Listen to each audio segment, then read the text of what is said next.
بسم اللہ الرحمن الرحیم۔ السلام علیکم۔ صابر علی حاضر ہے تھنک ٹی وی میں پروگرام صاحب بات کے ساتھ۔ حاضر، ایک تو اس وقت جو ملک میں ایک بہت بڑی لڑائی جو ہے جاری ہے پارلیمنٹ اور سپریم کورٹ کے بعض ججز کے درمیان، اس کا لگتا ہے کہ وقت آ گیا ہے کہ کوئی نہ کوئی فیصلہ جو ہے، یا یوں کہنا چاہیے کہ فیصلے کی گھڑی آ چکی کہ کیا فیصلہ ہوگا۔ اس پہ بھی ہم بات کریں گے تفصیل سے۔ اور ایم کیو ایم کے بانی و قائد الطاف حسین صاحب نے جو اپنی پابندی ہے، جو لاہور ہائی کورٹ نے جو عائد کی تھی ستمبر 2015 میں، اس حوالے سے جو ایک نیا انہوں نے جو الطاف حسین صاحب نے جو بیان جاری کیا ہے، ٹویٹ کیا ہے، اور دنیا بھر کے پاکستانیوں کو جو ہے وہ مخاطب کیا ہے، وہ اس پہ ہم آپ بات کریں گے۔ تو سب سے پہلے تو ناظرین ہم بات کر لیتے ہیں جو اس وقت ملک کی صورتحال ہے۔ آپ کو یاد ہوگا کہ وفاقی وزیر داخلہ رانا ثناء اللہ صاحب نے کچھ عرصہ قبل یہ بیان دیا تھا کہ ٹھیک ہے، اگر لڑائی ہے تو پھر ہم بھی جو ہے وہ آخری حد تک جائیں گے، یا ہم نہیں یا تم نہیں۔ یہ اس طرح کی ان کا ایک بیان تھا، جس پہ پی ٹی آئی نے بہت شور بھی کیا تھا۔ فواد چودھری نے بڑا کہا کہ جی وہ دھمکا رہے ہیں، دھمکیاں لگا رہے ہیں۔ لیکن بڑی خوفناک صورتحال ہے، گو کہ آج آرمی چیف نے جو پارلیمنٹ کے اجلاس میں جس طرح کیمرہ بریفنگ ہوئی ہے، شرکت کی، اور جو ان کا جو نقطہ نظر جو سامنے آیا ہے آرمی چیف کا اور ظاہر کے اسٹیبلشمنٹ کا، تو اس سے تو یہی کہا جا سکتا ہے کہ صورتحال، یعنی ایک تو یہ تھا کہ جناب بالکل کوئی جمہوریت ڈیریل ہو جائے گی اور ملک میں کوئی ماشاء اللہ کی کیفیت ہو جائے گی، تو وہ جو خطرہ ہے وہ تو کم از کم آرمی چیف صاحب کا جو بیان ہے جو انہوں نے پارلیمنٹ کے حق میں دیا ہے، اور آرمی چیف صاحب نے پارلیمنٹ کی سپرمیسی کو جو ہے وہ تسلیم کیا ہے۔ اور ظاہر ہے کہ پارلیمنٹ سپریم ہے اور اس کی سپرمیسی کو سب کو ہی تسلیم کرنا چاہیے۔ تو یہ، اور اس کے حوالے سے جو آرمی چیف صاحب نے جو ان کیمرہ بریفنگ میں جو وہاں باتیں کی ہیں، تو اور جو جس طرح وہاں ساری بات ہوئی، تو جو چیزیں سامنے آئی ہیں اس کے مطابق وفاقی وزیر جو ہیں خواجہ آصف صاحب، ان کا بھی یہی کہنا ہے کہ وہ جو پنڈی سے جو ہے وہ پارلیمنٹ کی طرف ٹھنڈی ہوائیں آ رہی ہیں، گرم ہوائیں تھیں اور اس میں جو ہے وہ اب ٹھنڈی ہوا کا جھونکا آ رہا ہے۔ تو ایک تو یہ بات سامنے آتی ہے کہ جناب کم از کم کوئی ماشاء اللہ کی، یا اس کی ظاہر ہے کہ جو آرمی چیف ہیں انہوں نے تو کم از کم اپنے اس سے یہ بات بالکل کلیئر کر دی ہے۔ لیکن ایک جو انٹرویو دیا ہے سابق صدر اور پاکستان پیپلز پارٹی کے شریک چیئرمین آصف علی زرداری نے حامد میر صاحب کو، اس میں ویسے تو بہت ساری باتیں ہوئیں، لیکن جو انٹرویو کا اختتام ہوا وہ حامد میر کے ایک سوال پر ہوا،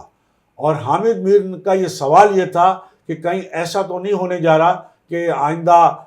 مستقبل میں یہ نظر آ رہا ہے، ایسا تو نہیں ہونے جا رہا ہے کہ ایک ٹرک کے اوپر ہی عمران خان صاحب، آصف علی زرداری صاحب اور شہباز شریف صاحب کھڑے ہوں گے اور جمہوریت بحال کرو کا جو ہے وہ نعرہ لگا رہے ہوں گے۔ اس طرح کی کوئی بات کی اور سوال کیا، جس پر آصف زرداری صاحب بھی مسکرا کر رہ گئے اور حامد میر صاحب بھی ہنستے رہے اس بات کو، اور انٹرویو جو ہے وہ یہیں ختم ہو گیا۔ تو اب اس سوال کے جواب میں تو یہ نظر آتا ہے کہ جمہوریت کو خطرہ تو ہے، جمہوریت کو خطرہ ٹلا نہیں ہے، اور ایک وقت ایسا آئے گا جو ان کے سوال سے ظاہر ہوتا ہے۔ حامد میر صاحب ظاہر ہے کہ ایک بڑے باخبر صحافی ہیں، اسلام آباد میں ظاہر ہے کہ ان کی ایک اپنی ایک اثر و رسوخ ہے، اور انہوں نے آصف علی زرداری صاحب سے یہ سوال کیا کہ جناب ایک ہی ٹرک میں سوار ہوں گے عمران خان بھی، آصف زرداری بھی اور شہباز شریف بھی۔ تو بڑی ایک انتہائی خوفناک صورتحال کی طرف انہوں نے نشاندہی کی ہے۔ لیکن جو ایک ان کیمرہ بریفنگ میں جو آرمی چیف کے حوالے سے جو صورتحال سامنے آئی، تو اس میں تو یہی ہے کہ انہوں نے پارلیمنٹ کی جو سپرمیسی ہے وہ تسلیم کر لی ہے۔ لیکن دوسری جانب سپریم کورٹ جو چیف جسٹس صاحب ہیں اور جو ان کے حامی جج صاحبان ہیں، اور وہ جو اس بات پہ جو بالکل جیسے کہنا چاہیے کہ ڈٹے ہوئے، اور انہوں نے باقاعدہ جب پارلیمنٹ نے یہ مسترد کر دی ہے بات، وہ بل مسترد کر دیا کہ جناب پارلیمنٹ کوئی پیسے نہیں دے سکتی اس حوالے سے 21 ارب یا جو بھی ہے، تو سپریم کورٹ نے اسٹیٹ بینک آف پاکستان کو جو ہے وہ اس حوالے سے پابند کر دیا ہے۔ اب ظاہر، اور اسٹیٹ بینک سے کہا ہے کہ وہ جو دوسری مدیں ہوتی ہیں پیسوں کی یا جو بھی ہے کہ حکومت نہیں دے رہی تو جی آپ کسی طرح یہ پیسے دیں، اسٹیٹ بینک آف پاکستان دے، اور یہ کسی طرح بھی جو ہے کہ وہ الیکشن جو ہونے اور الیکشن کے لیے حکومت کو جو پیسے دے رہے وہ پیسے دے۔ تو یہ بڑی گمبھیر صورتحال ہے، یعنی اس پر یہ بھی تبصرہ کیا گیا ہے کہ جناب یہ کیسے ہو، یہ تبصرہ خود خواجہ آصف صاحب نے کیا ہے جو وفاقی وزیر ہیں، کہ ایسا کیسے ممکن ہے کہ ایک اکاؤنٹ ہولڈر جو ہے اس کو کوئی تیسرا شخص جو ہے وہ کہے کہ جی بینک کو کہے کہ جی فلاں اکاؤنٹ ہولڈر کے پیسے جو ہیں وہ آپ جاری کر دیں۔ تیسرے شخص کے کہنے پہ جب ایک اکاؤنٹ ہولڈر جو ہے وہ پیسے دینے کو تیار نہیں ہے تو کوئی تیسرا شخص کیسے بینک کو یہ کہہ سکتا ہے کہ جی آپ پیسے دے دیں؟ تو بڑی گمبھیر صورتحال ہے، اور اس حوالے سے بہت ساری باتیں سامنے آ رہی ہیں، اور حکومت کی جانب سے یعنی جو حکومت مسلم لیگ نون کے جو ایک رہنما ہیں طلال چودھری صاحب، ان کا یہ کہنا ہے کہ یہ صورتحال جو ہمیں ملک میں ایمرجنسی لگانے کی طرف لے جا رہی ہے۔ یعنی ایک تو وہ صورتحال تھی کہ جی ملک میں ماشاء اللہ کوئی لگے گا جس سے پوری حکومت فارغ ہو جائے گی، جمہوریت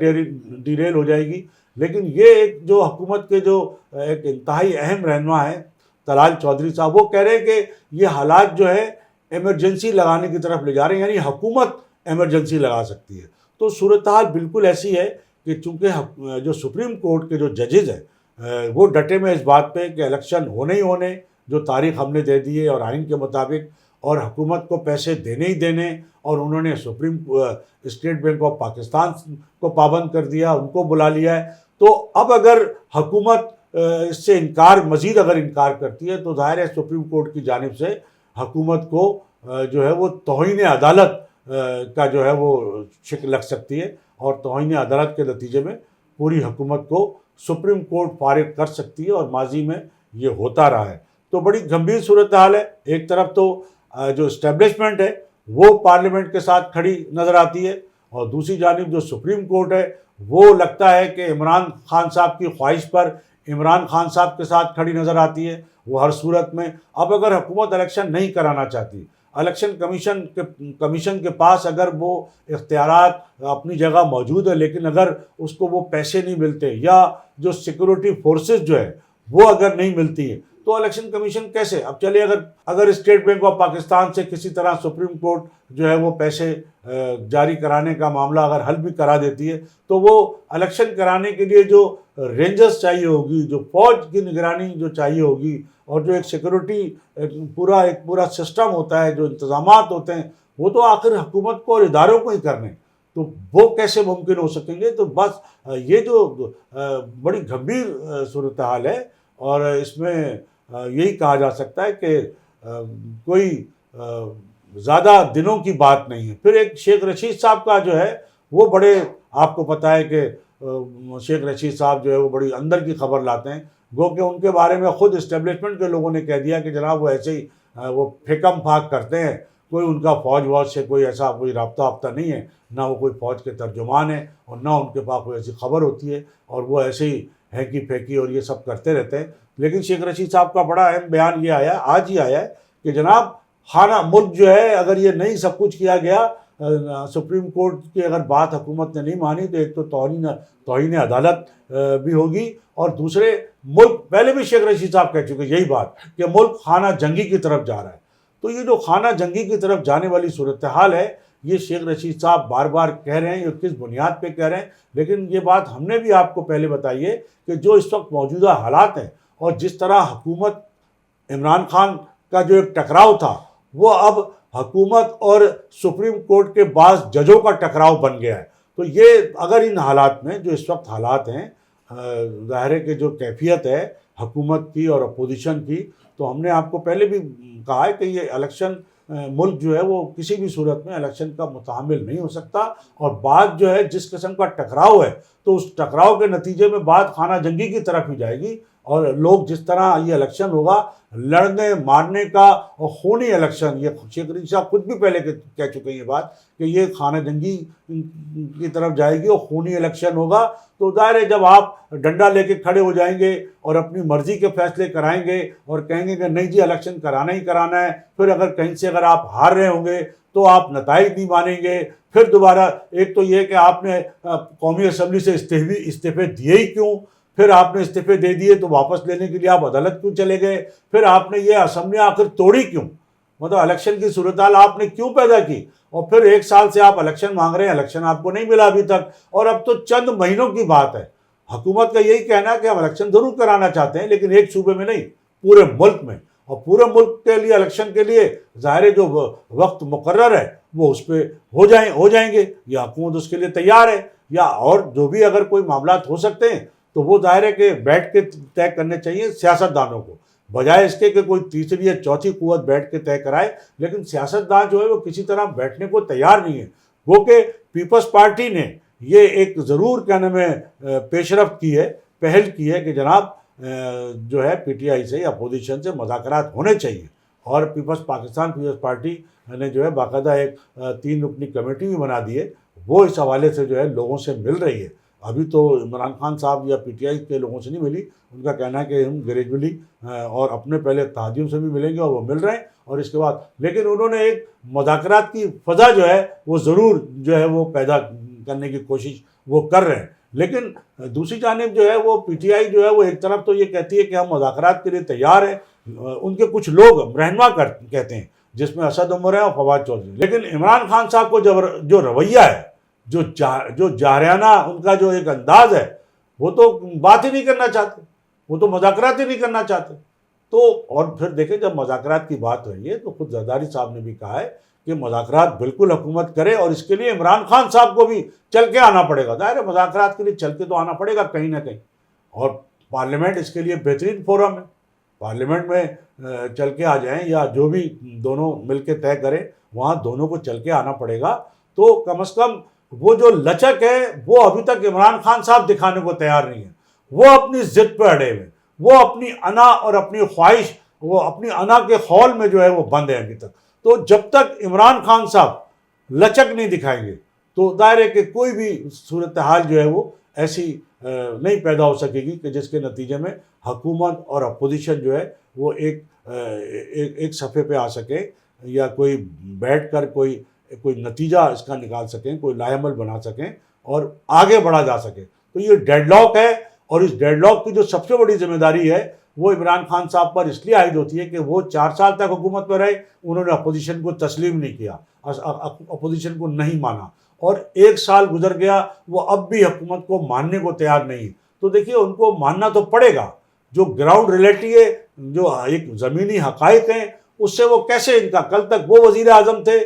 اپوزیشن تو تسلیم کرتی تھی انہیں وزیر اعظم، لیکن وہ اپوزیشن کو تسلیم نہیں کرتے. آج وہ وزیر اعظم نہیں ہے لیکن آج وہ حکومت کو تسلیم کرنے کو تیار نہیں ہے. تو کہیں نہ کہیں تو لچک دونوں طرف سے جب تک نہیں آئے گی تو بات نہیں بنے گی. دوسری جانب ناظرین ہم آپ کو بتاتے چلے، جو جماعت اسلامی کراچی کے امیر، جو میئر کراچی کے اپنے آپ کو سب سے زیادہ مضبوط امیدوار بھی قرار دیتے ہیں، انہوں نے گورنر سندھ کامران ٹیسوری کے حوالے سے بڑے جو ہے وہ جارحانہ بیانات دیے، اور ان پر بڑی کڑی تنقید کی. وہ پکوڑے تل رہے ہیں اور وہ مردم شماری کے لیے کچھ نہیں کر رہے اور بہت ساری باتیں. لیکن اور گورنر سندھ جو ہے کامران ٹیسوری، انہوں نے ان کے جو بیانات تھے ان کا ترکی بہ ترکی جواب بھی دیا اور کہا کہ بھائی میں پکوڑے ہی تل رہا ہوں، آپ بھی جو ہے وہ میرے ساتھ آ کے دونوں مل کے ایک ہی کڑھائی میں پکوڑے تلتے ہیں. یہ آج واقعہ یہ ہوا کہ جماعت اسلامی کا جو وفد ہے وہ امیر جماعت اسلامی کراچی حافظ نعیم الرحمان صاحب کی قیادت میں گورنر ہاؤس پہنچ گیا. آپ دیکھیں کہاں تو ایک جانب حافظ نعیم الرحمان صاحب جو ہے وہ گورنر سندھ کامران ٹیسوری کو جو ہے وہ تسلیم کرنے کو تیار نہیں تھے، اور وہ ان کے خلاف جو ہے وہ سخت بیانات جاری کر رہے تھے، اور کہ جی وہ دھاندلی اور فلاں، اور وہ ایم کیو ایم کے نمائندے ہیں. اور ایم کیو ایم کو تو خیر وہ ظاہر ہے کہ ایم کیو ایم پاکستان، چاہے وہ پہلے والی اصل ایم کیو ایم ہو یا وہ بعد کی جو ایم کیو ایم پاکستان ہو، تو وہ تو اس کو کسی طرح تسلیم کرنے کو کبھی بھی تیار نہیں رہے. ہمیشہ ان کی جو توپوں کے رخ ہیں وہ ایم کیو ایم کے خلاف رہے ہیں. یہ الگ بات ہے کہ جماعت اسلامی جس کے بارے میں یہ عام تاثر ہے کہ وہ اسٹیبلشمنٹ کی بی ٹیم ہے، بی ٹیم رہی ہے، لیکن بی ٹیم ہونے کے ناطے ظاہر ہے کہ ان کا پردہ سیاست میں ہمیشہ بھاری رہتا ہے. اور ماضی میں بھی ان کو جس طرح کراچی کی میئرشپ ملی وہ بھی اسی کے نتیجے میں ملی. جس طرح پرویز مشرف صاحب نے ان کو ایم کیو ایم سے بائیکاٹ کا عمل کے بعد جو ہے وہ تھالی میں رکھ کے دی. اور آج بھی جماعت اسلامی کی یہی خواہش یا یہی سوچ ہے کہ جی بھلے ہم تو بھائی جیتے ہیں، چاہے وہ چند ووٹوں سے یا وہ جو ووٹوں کا جو ریشو ہے، وہ جو ٹرن آؤٹ ہے، وہ چاہے جتنا بھی کم رہا ہو، لیکن کراچی کا مینڈیٹ ہمیں مل گیا ہے. اب لیکن پیپلز پارٹی جو ہے وہ یہ تسلیم کرنے کو تیار، وہ کہتی کہ جی آپ الیکشن کرا لیں، سیدھی سیدھی بات ہے، ہمیں بھی مینڈیٹ ملا ہے، آپ کو بھی مینڈیٹ ملا ہے، جس کی یو سی چیئرمین زیادہ ہے یا جس کی نشستیں زیادہ ہیں، میئر کراچی کا فیصلہ تو وہ کریں گے، وہ نشستیں کریں گی. تو ایک جانب تو یہ جماعت اسلامی کے حوالے سے یہ تاثر تھا کہ چونکہ وہ ایک اسٹیبلشمنٹ کی بی ٹیم رہی ہے، تو شاید کیا بلکہ یقین کے طور پہ یہ بات سامنے آئی تھی کہ پیپلز پارٹی کو یہ کہا جائے گا، یہ پریشر ہوگا، یہ دباؤ ہوگا. اور یہی وجہ تھی کہ جماعت اسلامی بھی جو ہے اپنے آپ کو جو ہے وہ میئر کراچی کا میئر جو ہے وہ پہلے سے ہی اپنے آپ کو سمجھ بیٹھی تھی. اور اب بھی لگتا ہے کہ وہ اپنے آپ کو میئر سمجھ رہی ہے، سمجھ بیٹھی ہے اور اپنا حق سمجھتی ہے کراچی کی میئرشپ کو، اس لیے کہ اسٹیبلشمنٹ کی بی ٹیم ہے. لیکن جس گورنر کے خلاف حافظ نعیم الرحمن صاحب بیانات دے رہے تھے، اسی گورنر سے ملنے وہ گورنر ہاؤس پہنچ گئے. اور تاثر یہی ہے کہ گورنر جو ہے وہ اے ٹیم ہے، تو ظاہر ہے کہ بی ٹیم کو اے ٹیم ہی کی طرف جانا تھا. تو وہ وقت آ گیا کہ بی ٹیم جو تھی وہ اے ٹیم کی طرف چلی گئی. جو اصل جو گورنر ہاؤس میں ان سے جا کے ملاقات بھی کی اور وہاں پہ جا کے بڑے دلچسپ، لیکن گورنر سندھ کامران ٹیسوری صاحب نے جو مشترکہ پریس بریفنگ ہوئی، جو ملاقات ہوئی، جو بات بڑے ترکی جوابات دیے کہ آؤ جی ہم مل کے دونوں ایک ہی کڑھائی میں پکوڑے تل لیتے ہیں. اور حافظ نعیم الرحمن صاحب صرف مسکرا کے رہ گئے اور ان کی ان بات کا اس جاریانہ انداز میں وہ جواب نہیں دے سکے جو وہ گورنر ہاؤس سے باہر جو ہے ان کے اوپر جس طرح وہ تابڑ توڑ حملے کیے کرتے تھے، جواب دیتے تھے. لیکن جب گورنر ہاؤس پہنچ گئے تو ظاہر ہے کہ وہ اس انداز میں جواب نہیں دے سکے. اور لگتا ہے کہ کہیں نہ کہیں کوئی ایسی مفاہمت اے ٹیم اور بی ٹیم کے درمیان اس ملاقات سے ضرور کہیں نہ کوئی مفاہمت ہو گئی ہے کہ جس کے نتائج جو ہے وہ آئندہ آنے والے دنوں میں جب میئر کا الیکشن ہوگا اس وقت سامنے آ سکتے ہیں. ناظرین، اب ہم بات کر لیتے ہیں ایم کیو ایم کے بانی و قائد الطاف حسین کے حوالے سے کہ الطاف حسین صاحب نے ایک تو جو سپریم کورٹ کے جج ہیں جسٹس فائز عیسیٰ صاحب، انہوں نے جو پارلیمنٹ ہاؤس میں جو ایک تقریب ہوئی آئین کی جو گولڈن جوبلی کے حوالے سے، وہاں وہ شریک ہوئے اور انہوں نے وہاں جس طرح قانون آئین کے حوالے سے جو بات کی، تو الطاف حسین صاحب کا یہ کہنا تھا کہ میرا جو ہے وہ جسٹس فائز عیسیٰ صاحب سے یہ سوال ہے کہ جیسے کہ انہوں نے اپنی جو ہے اس تقریب میں جو کہا تھا کہ انہوں نے اپنی ہمت اور طاقت خدا اور آئین سے حاصل کی، لیکن الطاف حسین کا کہنا ہے کہ عامروں نے آئین پاکستان کی کتاب کو توڑ مروڑ کر رکھ دیا، اسے معطل کیا. الطاف حسین نے اپنے انسٹیٹیوٹ میں ایک اس جانب بھی توجہ دلائی کہ پاکستان مسلم لیگ کے جو قائد ہیں میاں محمد نواز شریف، ان کو جو ہے وہ لندن میں وہ مقیم ایک عرصے سے، اور ان کو حکومت پاکستان کی جانب سے سفارتی پاسپورٹ بھی دے دیا گیا ہے، اس کے باوجود وہ پاکستان نہیں گئے. اور آخر ان کے پاکستان جانے میں کون رکاوٹ ہے، جبکہ ان کے جو بھائی ہیں وہ اس وقت ملک کے چیف ایگزیکٹو ہیں، وزیر اعظم پاکستان ہیں، تو آخر کون سی ایسی رکاوٹ ہے؟ تو ایک تو یہ سوال الطاف حسین صاحب نے نواز شریف صاحب کے حوالے سے کیا ہے. دوسرے، جو لاہور ہائی کورٹ نے جو پابندی لگائی ہوئی تھی ستمبر 2015 میں، جو جسٹس مظاہر علی نقوی صاحب تھے، اور وہ ان کا کہنا ہے کہ وہ 6 ماہ کے لیے پابندی تھی، اور اس کے بعد الطاف حسین کا یہ کہنا ہے کہ ان کی جانب سے، ان کے وکلاء کی جانب سے متعدد بار کوشش کی گئی اس پابندی کے خلاف اپیل دائر کرنے کی، لیکن ظاہر ہے کہ وہ کوشش جو ہے وہ کامیاب نہیں ہو سکی، اور ان پر جو پابندی ہے وہ کئی سال گزرنے کے بعد بھی جو ہے وہ اب تک برقرار ہے. اور ان کا یہی کہنا تھا کہ کیا جو جسٹس فائز عیسیٰ صاحب ہیں کیا وہ یہ سمجھتے ہیں کہ آئین یا یہ جو پابندی ہے وہ بالکل انسانی حقوق کی کیا خلاف ورزی نہیں ہے؟ الطاف حسین صاحب کا کہنا ہے کہ ظاہر ہے کہ اس پابندی کے نتیجے میں میرے جو لاکھوں جو فالوورز ہیں جو مجھے میری تقریر سننا چاہتے ہیں مجھے دیکھنا چاہتے ہیں وہ ظاہر ہے کہ اس پابندی کے نتیجے میں محروم ہیں۔ تو ناظرین یہ ہماری آج کی گفتگو، اور اس سے پہلے کہ میں آپ سے اجازت دوں میری آپ سے یہی گزارش ہوگی کہ آپ تھنک ٹی وی HD کو سبسکرائب کر لیں اور اپنے دوستوں میں شیئر کریں اور لائک بھی کریں۔ اس کے ساتھ ہی آج کی اس نشست سے صابر علی کو اجازت، اللہ حافظ۔ تھنک ٹی وی HD کو سبسکرائب ضرور کر لیں اور بیل آئیکن کا بٹن دبائیں تاکہ ہماری نئے آنے والی ویڈیوز پر وقت آپ تک پہنچ سکیں۔ شکریہ۔